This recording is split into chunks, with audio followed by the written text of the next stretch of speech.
नमस्कार विद्यार्थी मित्रांनो.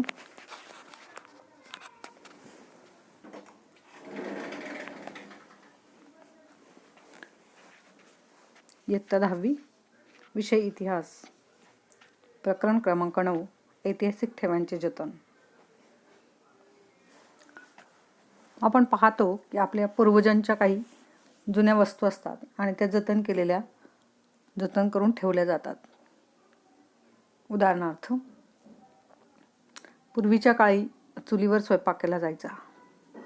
अजूनही खेडेगावामध्ये चुलीवर स्वयंपाक केला जातो.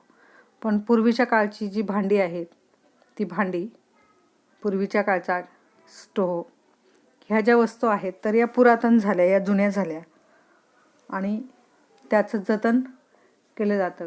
कुठं कुठं वस्तू संग्रहालयामध्ये जर तुम्ही गेलात तर काही ठिकाणी या वस्तू अशा जपून ठेवल्या जातात, त्यांचं जतन केलं जातं. तशाच पद्धतीचा ऐतिहासिक ठेव्यांचे जतन कशा पद्धतीने केलं पाहिजे, कोणकोणती नावाजलेली संग्रहालय आहेत की जिथं ऐतिहासिक ठेव्यांचं जतन केलं जातं, आणि अभिलेखागार आहेत की जिथं अशा पद्धतीचे वेगवेगळे दस्तऐवज असतील, ग्रंथ असतील, पुरातन वस्तू असतील, तर या सगळ्या वस्तू काय केल्या जातात, जतन करून ठेवल्या जातात. म्हणजेच काय की अनेक इतिहासकारांनी केलेल्या अथक परिश्रमांचे फलित म्हणजे आज आपल्याला उपलब्ध असलेली साधने आणि त्या साधनांच्या आधारे लिहिले गेलेले ग्रंथ. आता रामायण, महाभारत हे पुरातन काळी लिहिलेलं गेलेलं होतं आणि हे पुरातन काळी लिहिलेलं गेलं असेल तर त्याचं जतन आणि संवर्धन करण्याचं आपलं काम आहे.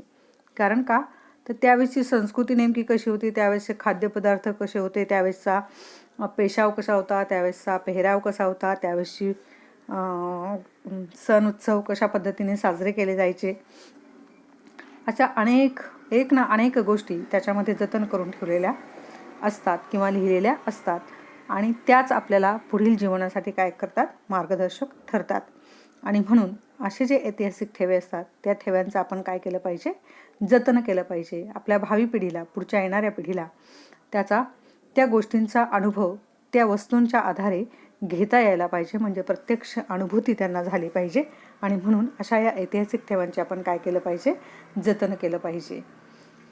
म्हणजेच काय की निवडक दस्तऐवज, ग्रंथ, पुरावस्तू प्रदर्शित करण्याचं काम संग्रहालये आणि त्यांच्याशी निगडीत असलेली अभिलेखागारे आणि ग्रंथालये करतात.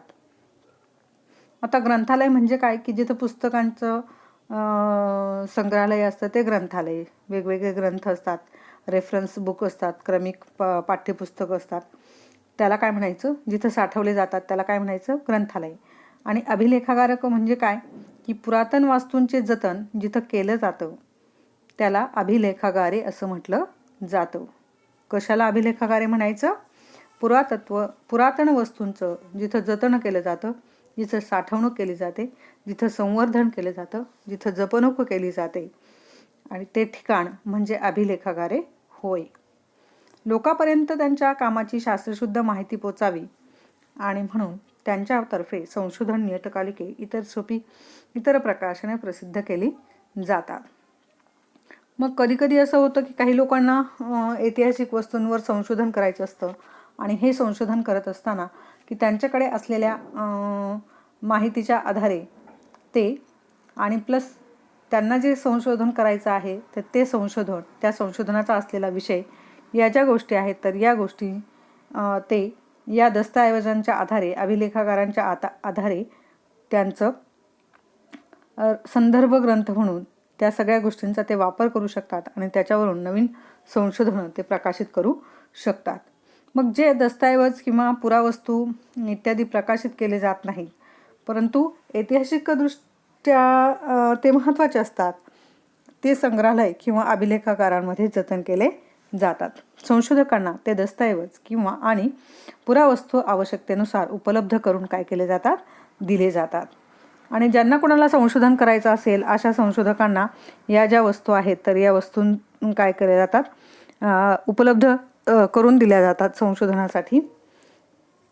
आता नाशिकजवळ एक गारगोटी म्युझियम आहे बघा, की तिथं तुम्हाला खूप साऱ्या प्रकारच्या गारगोटी किंवा दगडांचे वेगवेगळे प्रकार, खडकांचे वेगवेगळे प्रकार, हिरे, माणिक, मोती हे कशा पद्धतीने आहेत, कसे दिसतात याचं एक गारगोटी म्हणून म्युझियम आहे, वस्तू संग्रहालय आहे.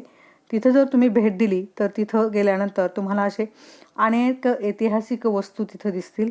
भौगोलिकदृष्ट्या ज्यांना महत्त्वाचं स्थान आहे असे खडकांचे प्रकार, दगडांचे प्रकार, ती वेगवेगळ्या गारगोटींचे प्रकार, त्याच्यातनं निर्माण झालेले शिंपल्यातनं निर्माण झालेले मोती, हिरे, पाचू, माणकं ह्या सर्व गोष्टी तुम्हाला तिथे पाहायला मिळतील. एक वेळ तुम्ही तिथं अवश्य भेट द्या.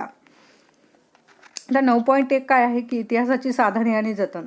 मग इतिहासाची कोणती कोणती साधनं आहेत आणि त्याचं जतन आपण कशा पद्धतीने करायला पाहिजे. तर इतिहासाची साधनं मिळवणं, त्यांच्या नोंदी करून त्यांची सूची तयार करणे, हस्तलिखिते, जुने ग्रंथ व पुरावस्तूंच्या स्वरूपातील भौतिक साधनांची साफसफाई आणि त्या प्रदर्शित करणे, या गोष्टी अत्यंत काळजीपूर्वक कराव्या लागतात.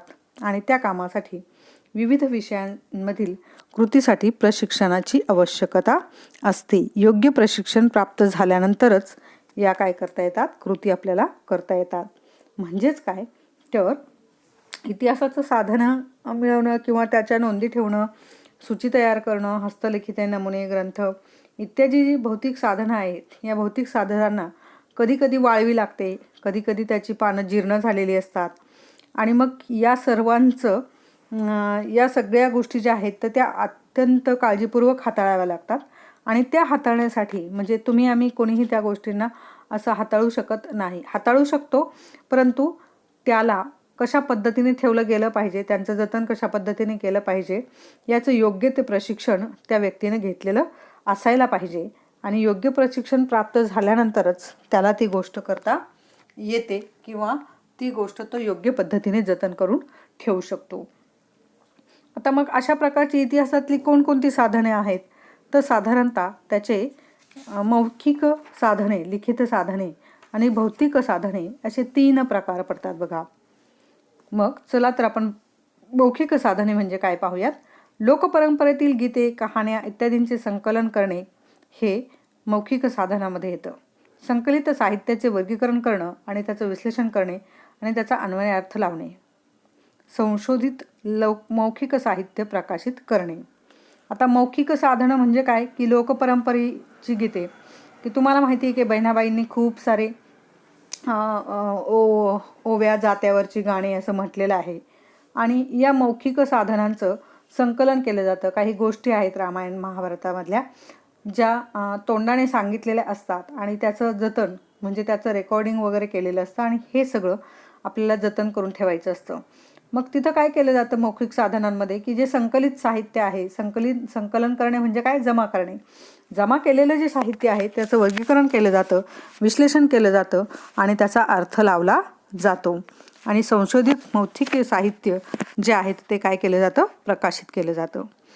मग आता त्याच्यासाठी उपयुक्त प्रशिक्षण नेमकं कसं असायला पाहिजे किंवा कोणाला ते त्याचं जतन करता येतं तर समाजशास्त्र आणि सामाजिक मानवशास्त्र, मिथिके आणि भाषाशास्त्र, ग्रंथालय व्यवस्थापन, इतिहास आणि संशोधन पद्धती आणि संशोधन परलेख.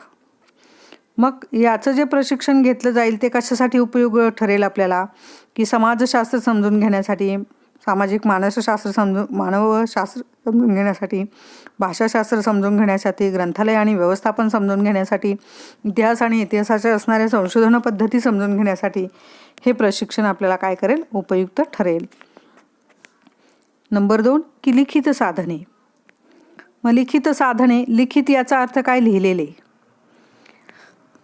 ताम्रपट, दरबारी दप्तरे, खाजगी पत्रे आणि दैनंदिनी, ऐतिहासिक ग्रंथ, हस्तलिखिते, चित्रे, छायाचित्रे, जुने ग्रंथ इत्यादी दस्तऐवजांचे संपादन आणि संकलन करणे लिखित साधनांमध्ये यांचा समावेश होतो. दस्तऐवजांच्या संवर्धनासाठी आवश्यक असणाऱ्या सफाई आणि इतर रासायनिक प्रक्रिया या ठिकाणी केल्या जातात. दस्तऐवजांचे ऐतिहासिक मूल्य काय केलं जातं, निश्चित केलं जातं. निवडक दस्तऐवज प्रदर्शित करणे हे एक लिखित साधनांमध्ये येतं की निवडक जे दस्तऐवज आहेत त्यांना काय केलं जातं, प्रदर्शित केलं जातं. पण सगळ्यांचंच प्रदर्शन केलं जात नाही. काही घटक किंवा काही भाग, काही ऐतिहासिक ठेवे, दस्तऐवज असे असतात की ते प्रदर्शित केले जात नाहीत. मग ते प्रदर्शित जर केलेले नसतील तर ते संशोधनासाठी जर कोणी विचारलं तर ते आपल्याला उपलब्ध करून देता येतात किंवा त्याची माहिती मिळवता येते. संपादित साहित्य आणि संशोधनाचे निष्कर्ष प्रकाशित करणे. मग लिखित साधनामध्ये काय काय गोष्टी येतात, तर संपादित साहित्य जे आहे, लेखकाने संपादन केलेल्या जेवढ्या गोष्टी आहेत की ज्याचं प्रकाशन झालेलं आहे आणि अशा संशोधनाचे निष्कर्ष प्रकाशित करणे हे लिखित साधनांमध्ये येतं. उपयुक्त प्रशिक्षण नेमकं काय असेल, तर ब्राह्मी, मोडी, पर्शियन यासारख्या लिपी आणि त्यांचा विकासाच्या क्रमाचे ज्ञान. मग आधी कोणती लिपी होती, तर ब्राह्मी, नंतर कोणती होती, मोडी, नंतर कोणती होती, पर्शियन. हा जो विकासाचा क्रम आहे त्या क्रमाचं ज्ञान आपल्याला याच्यातनं मिळतं. इतिहासकालीन समाजरचना, परंपरा, साहित्य आणि संस्कृती, राजसत्ता, शासन व्यवस्था इत्यादीचे प्राथमिक ज्ञान या लिखित साधनांच्या आधारे आपल्याला प्राप्त करता येतं. विविध चित्रशैली, शिल्पकला शैली आणि त्यांच्या विकासाचा क्रम यांचे ज्ञान आपल्याला या लिखित साधनांच्या आधारे मिळतं. कागदाचे प्रकार, शाई आणि रंग, त्यांचे ज्ञान, कोरीव लेखांसाठी वापरलेला दगड, धातू यासारख्या स्वरूपाची माहिती आपल्याला या साधनांच्या आधारे मिळते. दस्तऐवजाची सफाई आणि संवर्धन यासाठी आवश्यक रासायनिक प्रक्रियांसाठी लागणारी उपकरणे आणि रसायने यांची माहिती यातून आपल्याला मिळते. संग्रहालयाच्या दालनांमधील प्रदर्शन व्यवस्थापन आणि माहिती तंत्रज्ञान, संशोधनपर लेखन ते याच्यामध्ये केलं जातं.